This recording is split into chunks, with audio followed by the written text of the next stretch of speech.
Welcome to the House of War. Today on Breaking Chains, we're joined by Audrey, who is War's writing and publishing coordinator, and she is exceptional at it.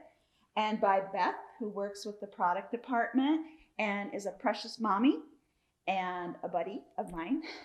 And both of them have been on the trip that we're going to talk about today. And our focus today is our biennial circle tour that we go on as a team, 30 to 60 women mostly, and men, because we need security.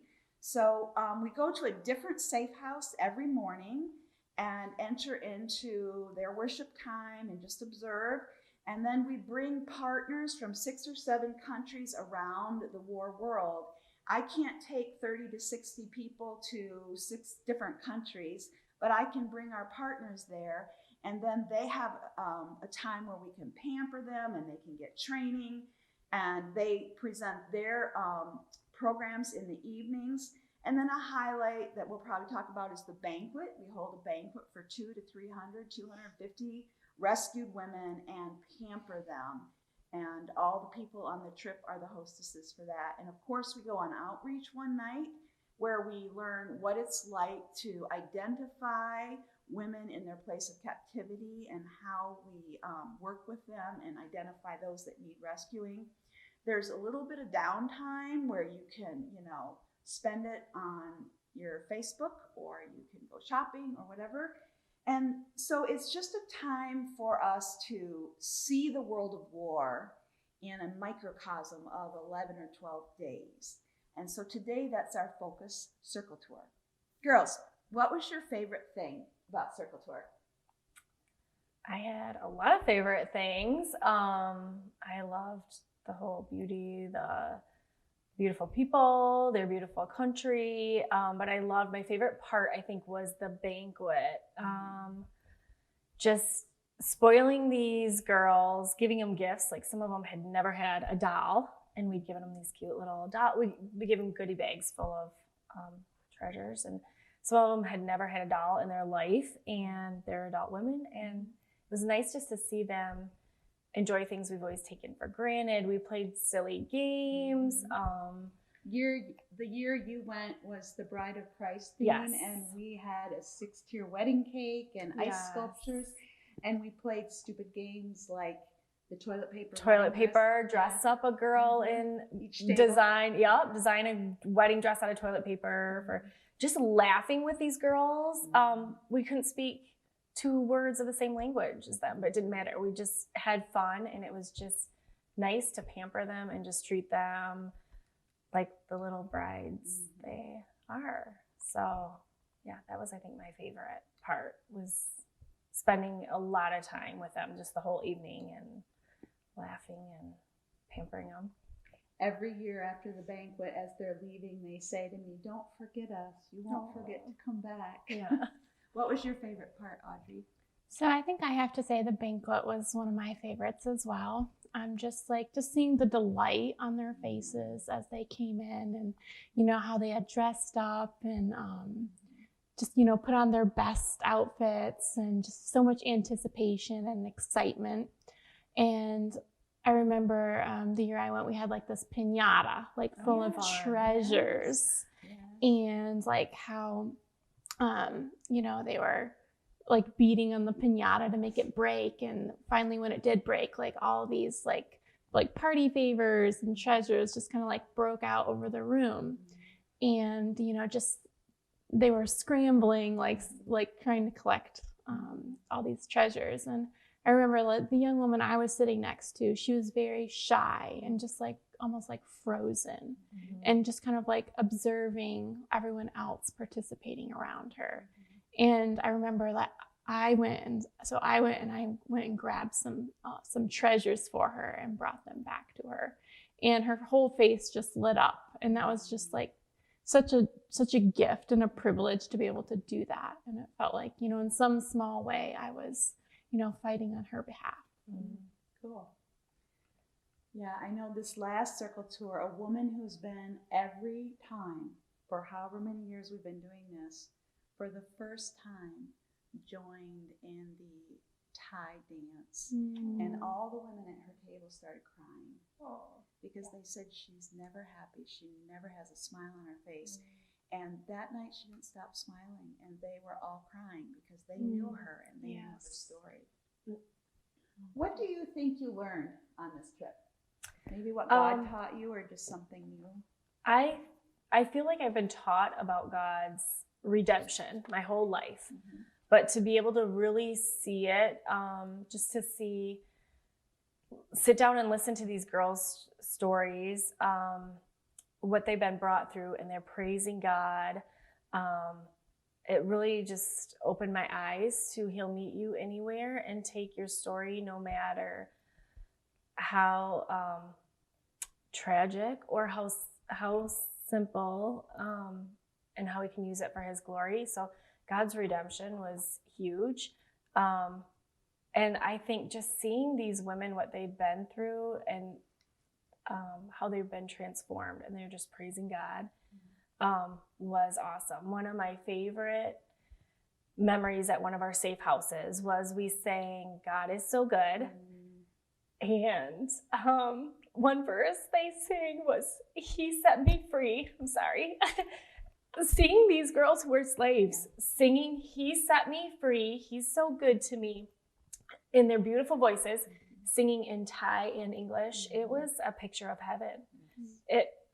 It just overwhelmed me with how they could just praise God in the midst of everything they'd been through, and I just saw God's goodness everywhere. I mean, you're seeing the darkness when we're on outreach, but in the midst of it, you are remembering these times where we're saying, He set me free, He's so good to me. So you're seeing God's goodness all around, and His redemption, I think, was really the first time I'd seen and really experienced it, because I've always been taught it, but I had never gone through some of these things that other people have experienced. So I think that was what I learned most. It's precious. Helps you when you're talking to your little boys, doesn't it? It does. They have a different kind of story. It does. Yeah. So, and I just love visiting our safe houses and hearing these stories. Even girls who maybe hadn't accepted Christ still were transformed in one way or another. And you could see that even if they haven't accepted it yet, God's working in their lives, and they're excited to go on outreach again for other girls. There's no pressure either. It's not like anybody has to agree with us on God, because that's not how faith works. Right. And so they were accepted. They progress through the program, whether they agree with us on that or not. Worship is just another resource that's offered to them as an adult, and it's really up to them to come to an understanding of their own faith. Yep. It was awesome.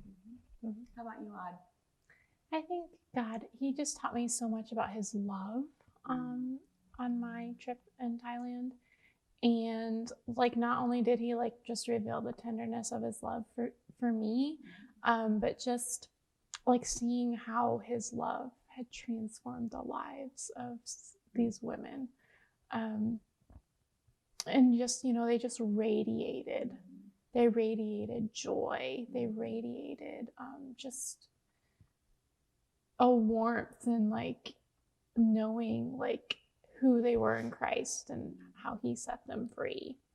And that really carried over into a passion for the wounded and the vulnerable. And it's really, it's helped bring me where I am today in my role with Women at Risk. I always think of the safe house that we go to the one morning where we have to walk down that alley and they come out and they start running toward us and we run toward them. And it's like the story of the prodigal father, only is joyful, because we know them, and they grab you and they twirl around with you, and they're just so excited to see you again. And and just what we do really works. You become an eyewitness to the fact that rescue and restoration can happen, and it gives you hope. If you could redo Circle Tour, one part of it, what part would you look forward to the most? One part. Oh. I do, if just one part. As much as I like love the banquet, you mean to do it differently or just to go back and relive it again? Relive it. Okay. I love the safe houses. I love visiting the partners and seeing and hearing how things work there, and hearing and seeing the girls tell their stories. I love that part. But then again, I also love the banquet. So I don't know, when the girls just come in, their faces light up. They can't believe this banquet's being thrown in their honor. I think if I could capture that, I'd take more pictures, like capturing their faces and just knowing they're overwhelmed with that show of love that we have for them. They're so astounded that women who are from a culture that they think is wealthy and better than them or different, and they expect us to look down our noses at them, and the sisterhood that happens despite the lack of language barrier and just hugging. And what would you redo or relive? Well, very similar to Beth.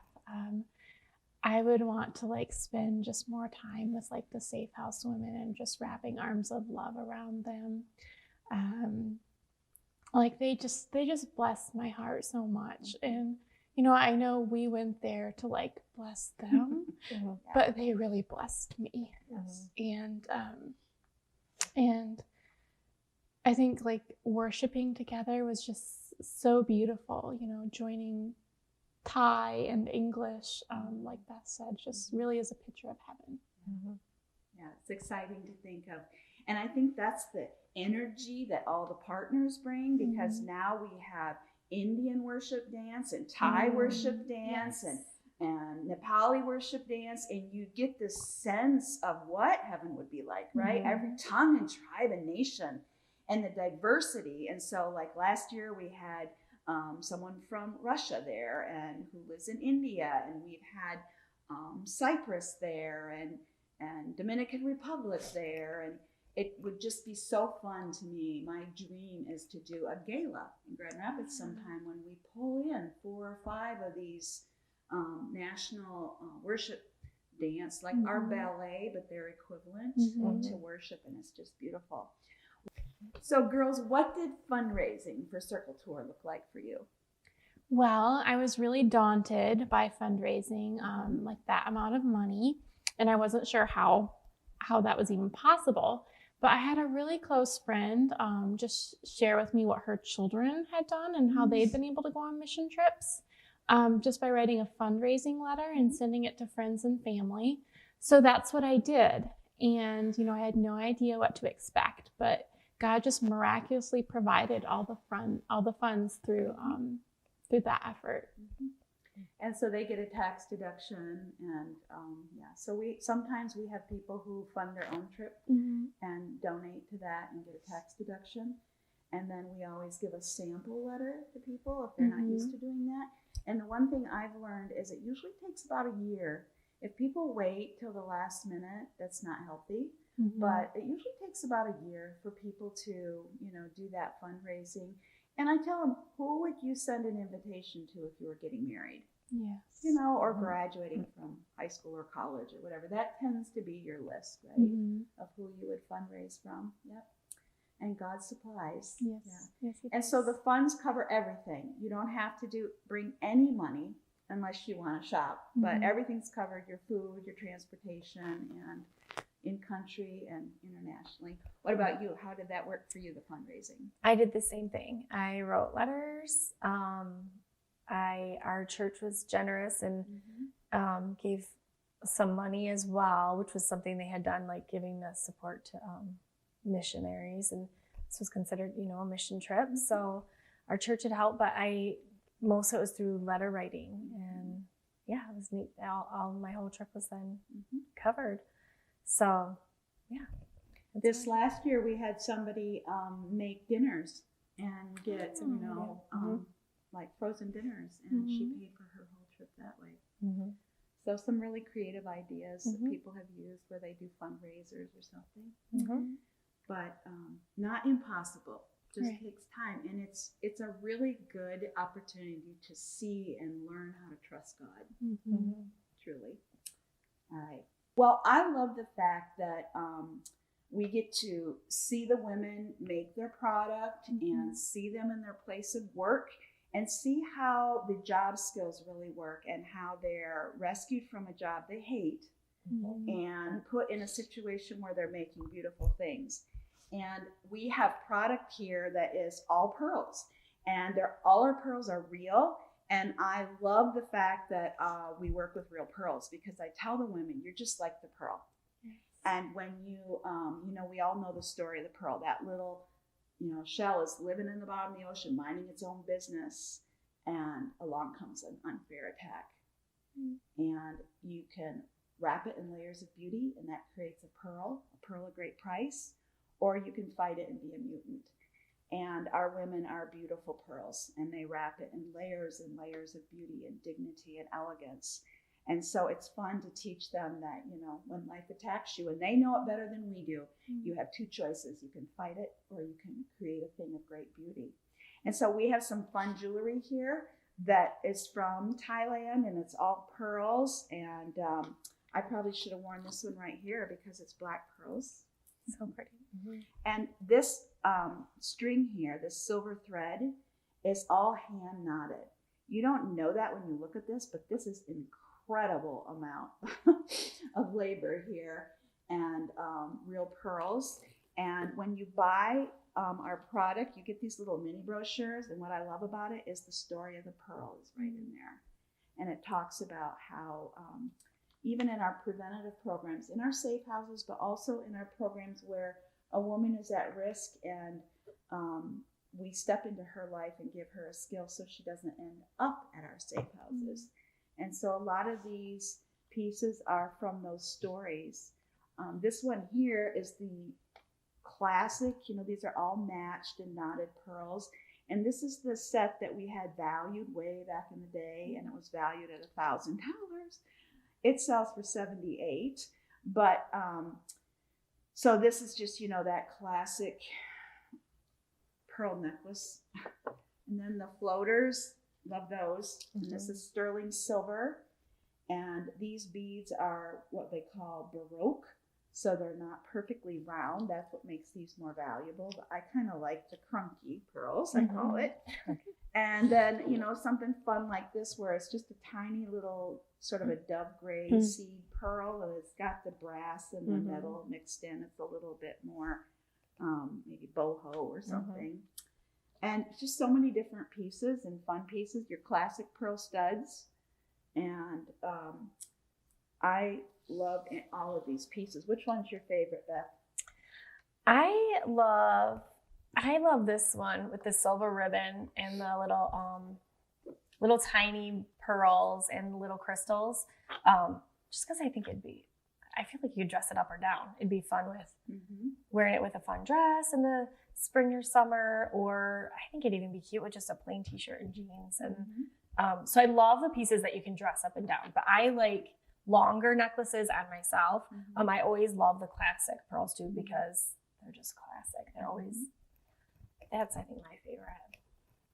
What I do with the classic is I have the bracelet, and if I have a turtleneck on and it needs to be longer, I use the bracelet as an extender.